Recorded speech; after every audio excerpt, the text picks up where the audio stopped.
음악으로 적군을 눈물 흘리게 한 전장의 바드. 파일럿이었던 잭 툴러는 1944년 오마하 해변 인근의 임시 활주로에 배치받는다. 당시 독일군 저격수가 프랑스 노무자 28명을 저격해 활주로가 완공되지 못한 상태였다.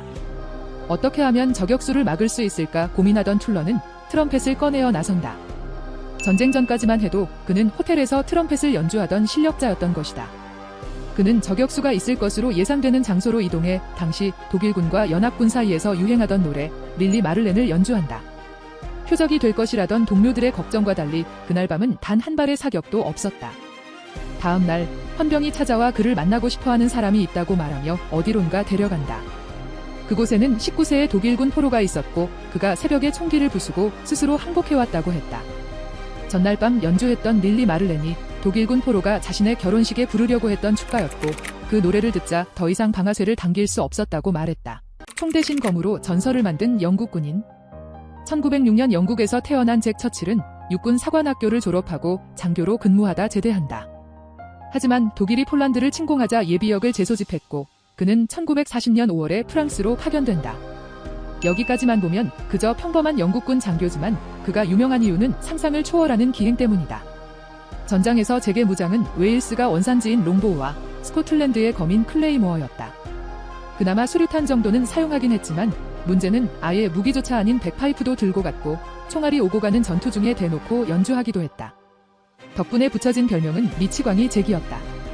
얼마나 유명했는지 적군도 그를 보고 미친놈이라고 보고했을 지경이니 말이다. 전쟁 후반부에는 태평양으로 배속되었는데 그는 일본군과 칼 대 칼로 싸우는 것에 흥분하고 고대했다고 한다. 이런 기행에도 불구하고 부상 없이 전쟁을 승리로 이끌었으며 1959년 중령의 계급으로 무사히 전역한다. 5척의 군함을 침몰시킨 고양이.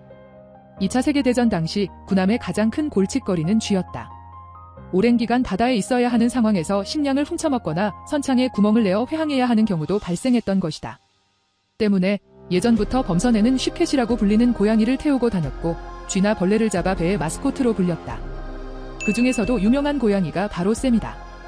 독일 비스마르크 전함의 쉬캣이던 샘은 1941년 전함이 격침되자 판자에 매달려 영국군에 의해 구출된다. 당시 쉬캣은 전투에 승리한 해군이 얻을 수 있는 몇 안 되는 전리품이었고 그렇게 영국의 구축함에 쉬캣이 된다. 그런데 얼마 후 타고 있던 배가 또다시 격침되고 샘은 다시 한번 파편 속에서 구출되어 항공모함 아크로열에 승선한다. 하지만 항공모함마저 침몰. 이번에는 구축함 라이트닝이 샘을 구조한다. 그러나 샘을 구출했던 구축함 2대마저 각각 격침당하면서 합침묘 샘이라는 별명으로 불리며 쉬캣에서 해임되었다고 한다. 아이스크림 제작에 투입된 콜세어 전투기. 태평양 전쟁 당시 미군에게 아이스크림은 가장 중요한 보급품 중 하나였다. 그들은 동남아의 무더위 속에서 장거리 항해를 해야 했으며 음주도 금지되어 있었기 때문에 아이스크림은 하나의 낙이었다. 미 해병대 전투기 중대가 펠렐레우 섬에 주둔할 당시의 일화는 유명하다. 무더위로 병사들이 고생하자 편대 사령관이던 제이 헌터 레인부르크가 아이스크림을 만드는 방법을 고안한 것이다. 만드는 방법은 아주 간단했다. 아이스크림 재료를 담은 탄통을 전투기에 묶은 후 높은 고도까지 날아오르는 것이다. 높은 고도에 올라가면 영하 30도까지 기온이 떨어지기 때문이다. 그때 투입된 전투기가 F4U 콜세어이다. 첫 시도는 탄통이 엔진 바로 옆에 있어 실패로 돌아갔지만 이후 시행착오를 거쳐 3번째 시도에서 성공했다고 한다. 재미있는 것은 레인부르크는 상사였던 칼레브 베일리 대령에게 아이스크림을 주는 것을 깜빡했고 이 때문에 질책을 들어야 했다고 한다. 명예훈장과 십자훈장을 모두 받은 유일한 사병. 1916년 11월 미국 뉴욕의 레리탄이라는 작은 마을에서 태어난 존 바실로는 태평양 전쟁이 터지자 미 해병대에 입대하게 된다.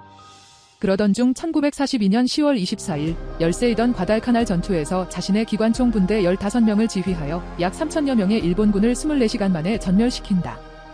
심지어 그는 20kg 이상의 반동도 무지막지한 기관총을 견착없이 들고 쏘면서 그야말로 야수처럼 미친 듯이 싸웠다고 한다. 하루 만에 전설적인 영웅으로 떠오른 그는 명예훈장을 수여받고 본국으로 소환되어 전시공채 판매를 홍보하게 된다. 하지만 그는 전장으로 돌아가기를 희망했고 결국 1년 만에 신병훈련소 교관으로 배치된다. 그렇게 자신이 직접 훈련시킨 병사들과 태평양 전장으로 투입되어 다시 한번 말도 안 되는 사기급 활약을 하다 이오지마 상륙작전에서 박격포에 의해 전사한다. 그가 전사하고 미 해군이 수여할 수 있는 최고의 훈장인 십자훈장을 수여받게 된다. 폴란드에 한 번도 가보지 못한 폴란드 군인. 2차 세계대전 당시 자유 폴란드군에 복무했던 보이텍이라는 군인의 이야기다. 문제는 그가 사람이 아니라 시리아 불곰이라는 것이다. 병사들이 중동에서 유기되다시피 버려진 아기곰을 데려와 보이텍이라는 이름을 지어주고 포탄을 나르는 보직을 맡긴 것이다. 신기하게도 탄약을 나르면서 단 한 번의 실수도 없었고 운전할 때면 항상 조수석에 앉았다. 심지어 부대에 침투한 독일군 스파이를 잡은 적도 있다. 그날 보이텍은 물이 가득 찬 욕조에서 맥주를 마시는 포상을 받았다고 한다. 그렇게 전쟁이 끝난 1947년 공산화로 인해 병사들도 폴란드로 돌아가지 못하는 상황에서 보이텍은 에든버러 동물원에 수용된다. 보이텍은 동료 병사들이 찾아오면 담배를 달라고 보챘으며 함께 담배를 피우거나 맥주를 마시기도 했다고 한다. 그렇게 보이텍은 동물원에서 수명을 다하게 된다. 안타깝게도 그는 폴란드군으로 활동했으나 평생 폴란드는 단 한 번도 가볼 수 없었다. 노르망디 상륙작전에서 포로로 잡힌 한국인. 2차 세계대전 기념관에서 공개한 사진 한 장 때문에 국내는 큰 충격에 빠졌다. 이 사진은 제2차 세계대전 당시 독일 육군 동방대대 소속의 한 병사가 노르망디 상륙작전에서 미합 중국에게 포로로 잡힌 사진이다. 포로로 잡힌 그 남자는 언어가 통하지 않았고 미합 중국 소속 로버트 브루어 중위가 직접 신문한 끝에 그 남자가 한국인이라는 것을 겨우 알아냈다. 그가 도대체 왜 노르망디에서 포로로 잡혔는지에 대해서는 추측만 난무할 뿐이다. 가장 가능성이 있는 이야기로는 그가 일본군에 의해 강제로 징집되었다가 1939년 발발한 할인골 전투에서 소련군의 포로가 된 뒤에 1941년 독소전쟁 때 소련군으로 징집되었다가 다시 한번 독일 국방군의 포로가 되어 독일의 육군으로 기용되었다는 것이다. 이 남자가 누구인지는 아직도 명확하게 밝혀지지는 않았다. 하지만 혼란했던 시기에 기구한 운명에 처했던 역사의 희생자라는 점은 분명하다. 전설을 넘어 레전드가 된 저격수. 핀란드에서 태어난 시모 해위해는 최고의 저격수를 논할 때 항상 언급되는 인물이다. 1925년 핀란드 육군에서 의무 복무를 마친 그는 1939년 겨울전쟁이 발발하자 예비역으로 소집된다. 본래 사냥꾼이던 해위해의 사격 실력에 주목한 직속상관은 그에게 특수저격병의 임무를 부여한다. 하지만 그가 참전했던 콜라 전투는 굉장히 불리했다. 그의 부대는 단 31명에 불과했고 상대인 소련군은 4,000명이 넘었다. 약 100일간 전투가 계속되었고 그 사이 그는 무려 542명을 사살한다. 이는 단일 저격수 역사상 최다 사살 기록인데 더 대단한 것은 옛날의 사냥 방식을 좋아해 망원조준경도 사용하지 않았다는 것이다. 그러던 1940년 3월 소련군이 발사한 유탄의 얼굴의 절반을 잃고 대수술을 받게 되는데 그가 눈을 뜬 날 전쟁이 끝난다. 그렇게 그는 상병에서 소위로 5계급 특진하게 되는데 역사상 이 정도의 특별 진급은 없었다. 일본의 가장 멍청한 공세 작전. 1944년 태평양 전쟁 당시 사단장 무타구치 레냐가 한 가지 작전을 내놓는다. 미얀마 위쪽의 인파를 공격하여 연합군의 보급로를 차단하겠다는 것이다. 더구나 비행기와 자동차를 사용하지 않고 말과 소를 이용해 행군하다 배가 고프면 식량으로 사용하겠다는 것이다. 강한 반대에도 불구하고 이 작전은 승인이 났고 3월 8일 작전이 시작된다. 하지만 진격한 지 얼마 되지 않아 마주친 강에서 가축의 30%가 떠내려가는 어처구니 없는 상황이 벌어진다. 그렇게 겨우 강을 건넜으나 앞에는 해발 3,000m가 넘는 산맥이 있었고 굴러떨어지거나 지쳐서 움직이지 않는 가축들이 허다하게 발생했다. 가축은 곧 식량이었기에 일본군은 갈수록 굶게 되었다. 무타구치는 거듭되는 보급 요청에 희대의 망언을 남기는데 일본인은 채식을 많이 해왔으므로 길가의 풀을 뜯어먹으며 전진하면 문제없다고 말한 것이다. 이 작전은 아사자만 수만 명이 발생한 일본 제국 최악의 작전으로 꼽는다. 취사병을 열받게 하면 안 되는 이유. 1919년 우크라이나에서 태어난 이반 파블로비치 세레다는 식품기술학교를 졸업하고 취사병으로 입대한다. 어느 날 정찰을 나간 소대원들을 위해 음식을 만들고 있는데 어디선가 기계 소리가 들렸다. 멀리서 보이는 것은 적군인 독일군의 전차였다. 전차는 진지를 들여밟으면서 깽판을 치기 시작했고 결국 그가 정성껏 만든 음식을 엎어버리고 만 것이다. 이에 정신을 놓은 그는 장작을 패던 도끼를 들고 고함을 지르며 전차에 올라탔다. 도끼로 해치를 계속 내리치며 드자비질을 하기 시작했고 당황한 전차병은 기관총을 쉬지 않고 쏘아댔다.